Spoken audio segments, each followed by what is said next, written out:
حد کر دی، زیادہ سے زیادہ 3 دن تک اس چیز کی اجازت ہے کہ اگر آپ کو شدید ترین غصہ آ رہا ہے کسی پر، بہت ہی زیادہ غصہ آ رہا ہے، تو اپنے اس غصے کو 3 دن کے اندر ختم کر دینا چاہیے۔ 3 دن کے بعد پھر جائز نہیں ہے۔ 3 دن کے بعد اپنے اس مسلمان سے، اپنے عزیز سے، اپنے پڑوسی سے، اپنے کاروباری سے، ساتھ پارٹنر جو کام کرنے والا ہے اس کے ساتھ اب قطع تعلق 3 دن سے زیادہ بڑھانا جائز نہیں ہے۔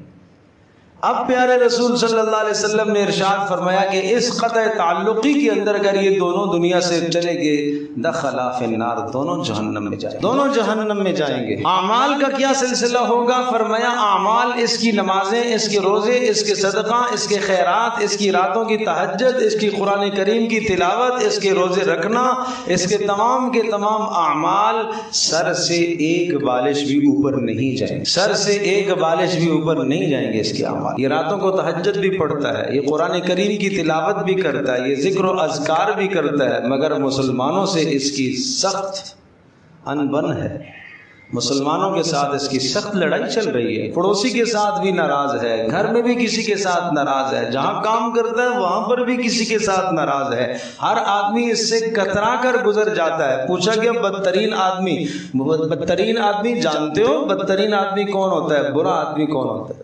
آج کوئی آدمی کہے گا کہ میں برا ہوں؟ آج کوئی یہ کہے گا کہ میں غلط ہوں، میں برا ہوں، میں غلطی پر ہوں؟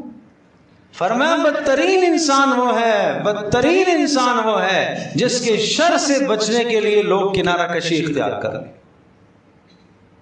سامنے سے آ رہا ہے، راستہ چھوڑ دیا آدمی نے اسے دیکھ کر، ایسا نہ ہو کہ کوئی الجھاوا ہو جائے۔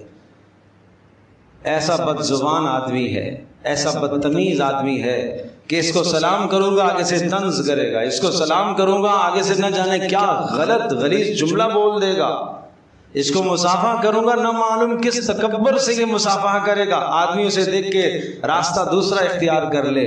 فرمایا یہ بدترین انسان ہے جس کے شر سے اور برائی سے اور اس کی کمینہ پن سے بچنے کے لیے لوگ راستہ بدل دیں، یہ بدترین انسان۔ اللہ اکبر، اللہ اکبر، اللہ اکبر۔